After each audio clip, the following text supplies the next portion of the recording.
Hello friends, നമ്മുടെ പുതിയ വീഡിയോയിലേക്ക് എല്ലാവർക്കും സ്വാഗതം.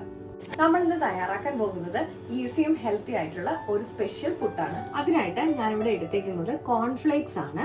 അപ്പോൾ ചിലർക്കൊക്കെ ഇത് പാലൊഴിച്ച് കഴിക്കാനായിട്ട് ഭയങ്കര മടി ഉണ്ടാവും. അപ്പോൾ നമുക്ക് ഇതുപോലെ പുട്ട് തയ്യാറാക്കി കഴിക്കാം.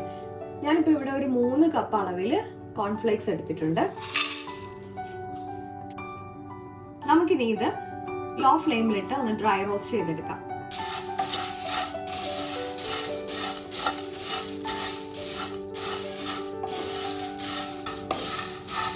ഇപ്പൊ ഞാനിത് 1 മിനിറ്റ് ലോ ഫ്ലെയിമിലിട്ട് ഡ്രൈ റോസ്റ്റ് ചെയ്തിട്ടുണ്ട്. നമുക്കിനി ഇതൊന്ന് തണുത്തതിന് ശേഷം പൊടിച്ചെടുക്കാം. പൊടിക്കുന്ന സമയത്ത് ചെറിയ തരിയോട് കൂടി വേണം പൊടിച്ചെടുക്കാനായിട്ട്, അല്ലാതെ നമ്മൾ ഫൈനലി പൗഡർ ആക്കരുത്. ഈ ഒരു പരുവത്തിന് വേണം നമുക്കിത് പൊടിച്ചെടുക്കാനായിട്ട്.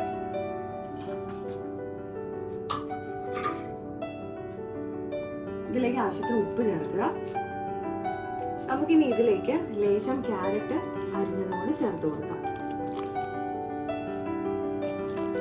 നമുക്ക് ഇഷ്ടമുള്ളവർ മാത്രം ഇത് ആഡ് ചെയ്താൽ മതി, ഇത് നിർബന്ധമൊന്നുമില്ല കേട്ടോ.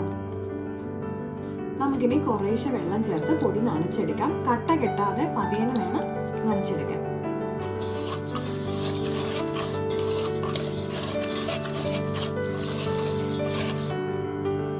ഞാനിപ്പോൾ ഇതിൽ 1 ടേബിൾ സ്പൂണ് തേങ്ങയും കൂടെ ചേർത്ത് കൊടുക്കുകയാണ്. അത് താല്പര്യം ഉണ്ടെങ്കിൽ മാത്രം ആഡ് ആക്കിയാൽ മതി.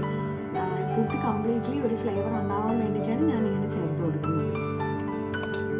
അപ്പം ഞാനിതിവിടെ നന്നായിട്ട് നനച്ചെടുത്തിട്ടുണ്ട്. നമുക്ക് ഇങ്ങനത്തൊരു 5 മിനിറ്റ് റെസ്റ്റ് ചെയ്യാൻ വെക്കാം. ആദ്യം നമുക്ക് കുറച്ച് തേങ്ങ ഇട്ട് കൊടുക്കാം.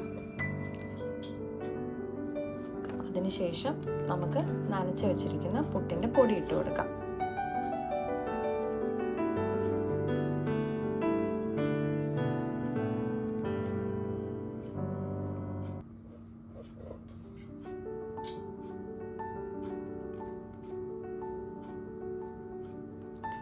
നമുക്ക് ഇടയിലും മുകളിലും ഒക്കെ തേങ്ങ ഇടണം എന്നുണ്ടെങ്കിൽ ഇട്ട് കൊടുക്കാം. അപ്പം നമ്മുടെ ഈസിയും ടേസ്റ്റിയും ഹെൽത്തിയും ആയിട്ടുള്ള കോൺഫ്ലേക്സിൻ്റെ പുട്ട് ഇവിടെ റെഡി ആയിട്ടുണ്ട്. അപ്പോൾ എല്ലാവർക്കും ഇഷ്ടപ്പെട്ടിട്ടുണ്ടെങ്കിൽ ട്രൈ ചെയ്ത് നോക്കിയിട്ട് ഫീഡ്ബാക്ക് കമൻറ്റ് വഴി അറിയിക്കണേ.